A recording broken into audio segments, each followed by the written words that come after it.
Hello guys, this is the Ranger Gamer 06. How's everyone doing today? Today is another game review. Now I said I was going to do a review on this when I finished it, and I did. But before I begin this review, subscribe to my channel if you are new. Hit that like button if you enjoyed this video. And please hit that notification button for more videos. Alright guys, so as you can see, I'm wearing my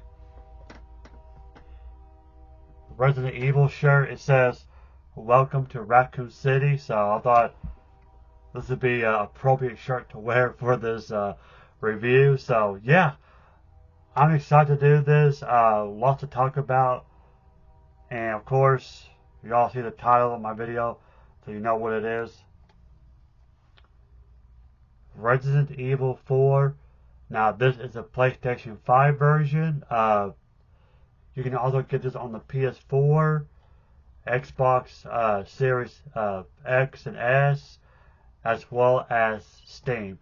And for some odd reason, they didn't release this on Xbox One. I don't know why. I mean, it's on the PS4. Why not go ahead and put it on Xbox One as well? I don't know why that is. Maybe they thought it won't sell good. I don't know why. But of course, it's by Capcom, obviously. I just love this cover. I do apologize for the glare from these lights. I really need to buy some better lighting. I may buy that this weekend, I think. I get paid this week, so. Anyway, here's the spine. And the back. And of course, it's in for mature. Obviously, it's Resident Evil. It says, survival is just the beginning. Leon S. Kennedy is tasked with rescuing the U.S. President's kidnapped daughter. Will he be able to overcome the madness that awaits him? Experience the genre-defining classic like never before, with updated visuals, gameplay, and more. It's one player. 60 gigabyte. It's got vibration function, trigger effect supported, in-game purchases, mature for blood and gore, intense violence, and strong language. So there you have it. Here's the inside.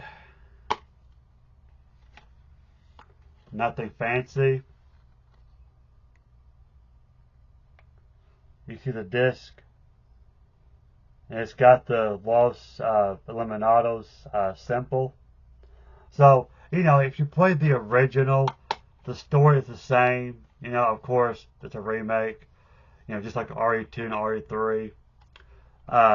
So some differences. You know, I kind of want to go over the differences between this, and I have it with me, and the original.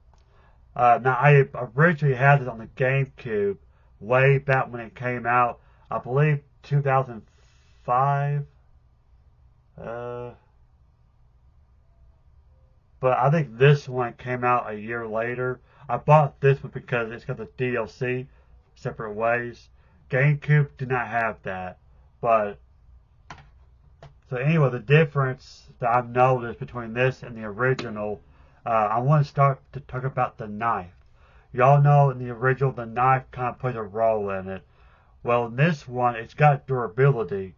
You know, it does take damage. Just like in RE2 Remake, how, you know, if you use the knife so much, it breaks. Here, the same thing. However, you can repair it. It can be fixed. So it's not lost forever.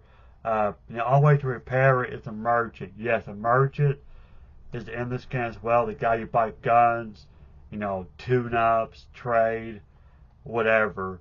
And the new edition is the bolt thrower. I bought the bolt thrower, but for some reason I never used it.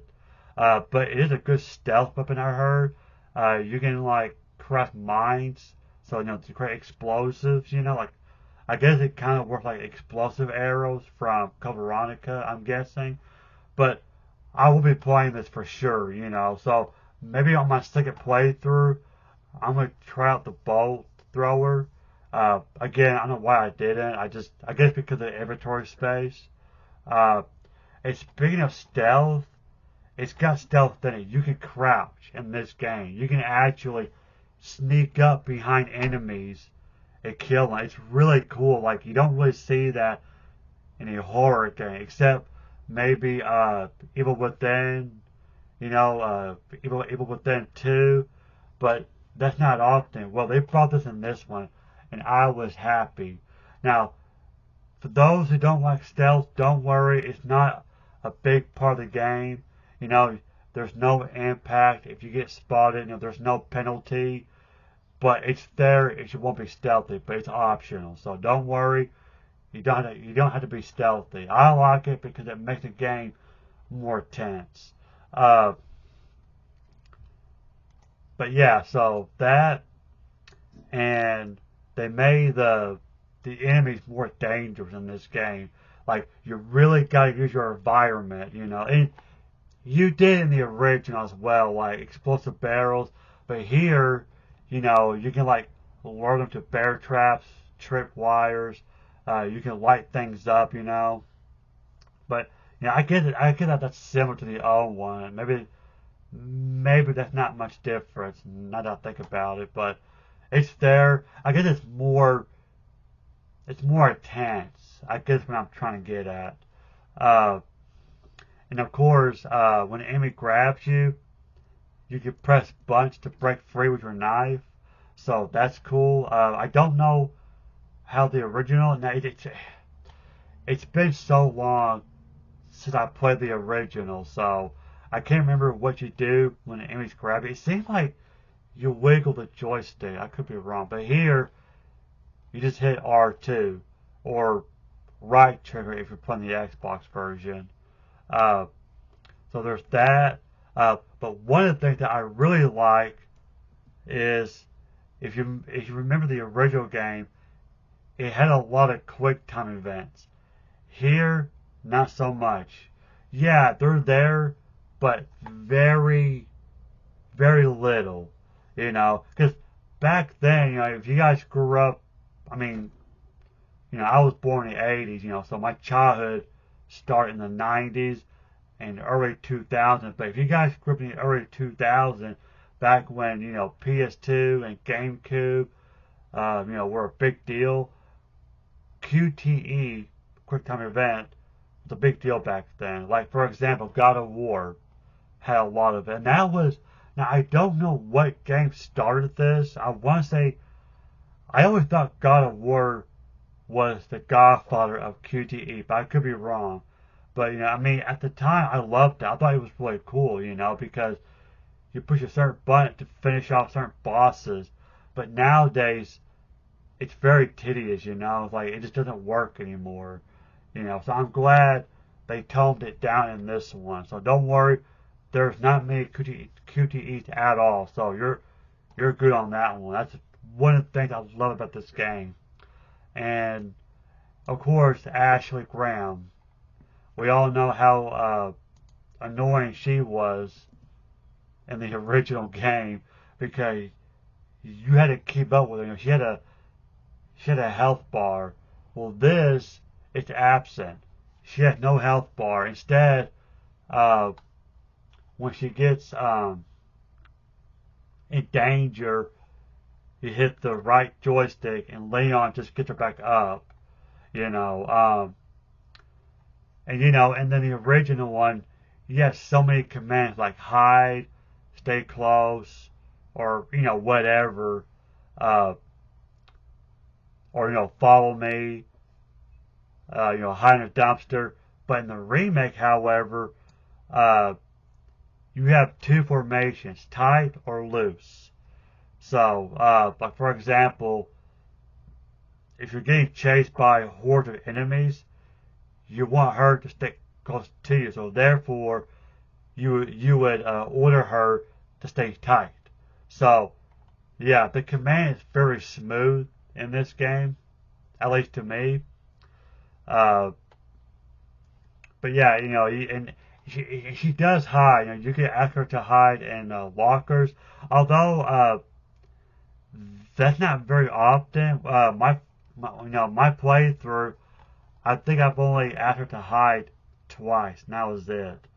And maybe that's the only time, I don't know. But yeah, you can ask her to hide to the locker. It does help. Uh, so yeah, it made it less challenge because the original, you really had to keep up with her. With her health bar, it was just annoying. Uh, so actually, a better example, if you played Resident Evil 6, was the same thing, like single player, like I do. Your AI partner, if they get into trouble, you just go up to them, push your button, and they're okay. You don't have to use healing on them. So RE6 is a good example. That's how Ashley is played in this one. So if you play RE6, then you know what I'm talking about. Um, of course, you can boost her like through gaps. She will unlock doors for you. So it's really, really cool. Well, um, the mini games is back. The shooting gallery. It's a little bit different now. If you guys remember the blue medallions, okay, I believe in the original there was only 2 sections.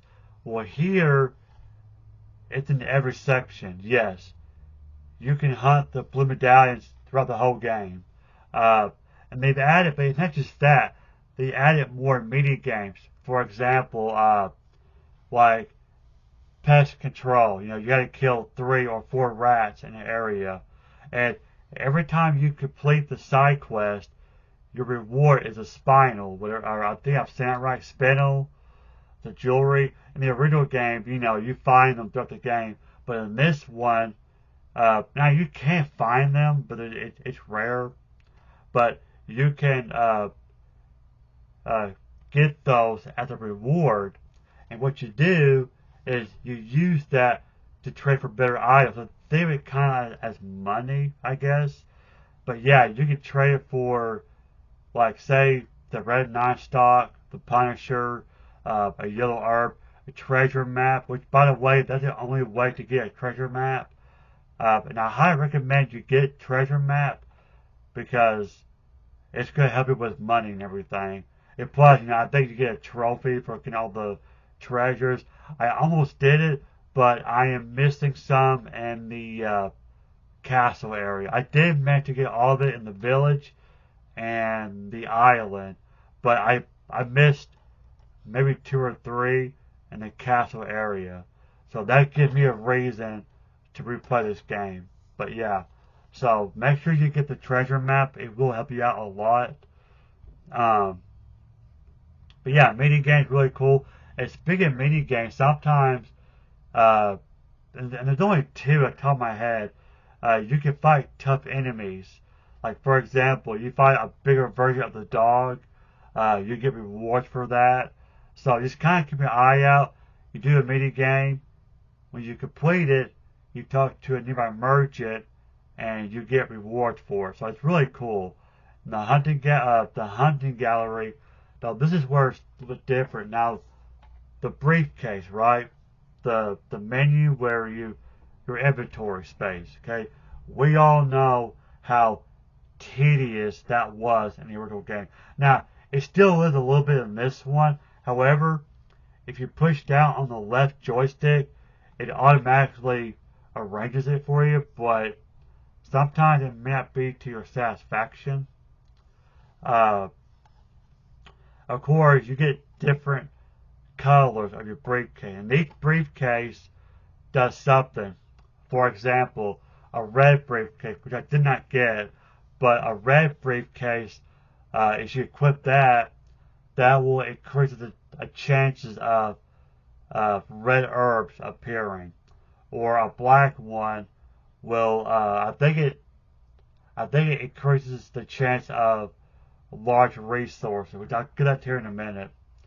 And then the standard, I think it gives you more handgun bullets, as you're exploring. So each suitcase does something. And then you have what is called charms. They look like keychains. The only way to get them is through the hunting gallery or the shooting gallery. Uh, like 3 silver coins. Sometimes you get a gold coin or a token, and you put it in a slot machine, kind of like a gumball machine. Now it's random, so you get different charms. Different charm does something. Like one charm gives you like 10% discount on the RPG, you know, or if you craft machine gun bullets, it gives you more, stuff like that. So, you want to make sure you get the charm that you want, the customization, because it will make the game easier. So that's really cool. What else? Trying to think. Yeah, the voice actors. The guy did the voice of Leon, Nick, I think, or Nicholas. I can't pronounce his last name. But he did the voice of Leon in RE2 Remake. Well, he comes back in this one. And then you got, for one thing, a few days ago, the voice actor of Ada Wong was harassed because a lot of fans didn't like her voice. It's not. See, I thought when I was playing the game, I noticed her voice did sound a little off, so I looked it up. It come to find out that's not the same voice actor of Ada and RE2 Remake. The RE2 Remake, her name was like Jolene. I don't know her last name. I don't know why she didn't come back.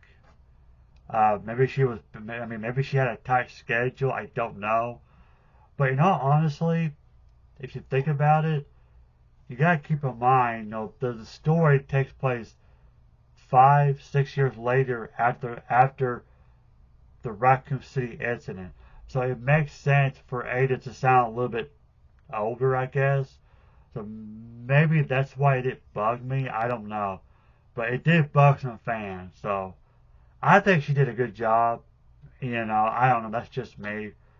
But but that's coming from a diehard Resident Evil fan, so I don't know. Uh, of course, now I heard a rumor when they announced this. I could have sworn Capcom said that Separate Ways DLC could be added, but either I misheard it or they decided not to go with it. However, there's been rumors that we're going to get a remake of that DLC, and I hope it happens because I want to play more of this. So I'm really hoping that they're going to remake the DLC Separate Ways. I mean, they got to, we got to see, Ada's story, So I'm really hoping that they do it. But, so, we'll see. But yeah, that's it. That's the RE4 Remake. That's the difference between this and the original. Go out, buy it. You have to buy this game. I freaking love it. I do not regret buying this. And it's a good length game. Good length. It's not too short like RE3 Remake was, because that was disappointing. They cut out a lot of parts. I liked it. It was good. But, they should have kept some parts in. But here, not this one. They did not butcher this one. It is 16 chapters. I don't know how many chapters the original had. I can't remember. But this has 16 chapters. So, very good. Collectibles. If y'all remember in the past RE games, starting with RE7, there were bobbleheads. Well, here, it's this clockwork. It's Salazar, doing this, like one of those antique toys. And there's one per chapter. I've already got them all. I've already got a trophy for it. So yeah, so 16 chapters, 16 collectibles. So yeah, and they've really expanded on the areas too. So very cool. Play it if you love playing this. If this is your favorite, I guarantee you're gonna love this one even better.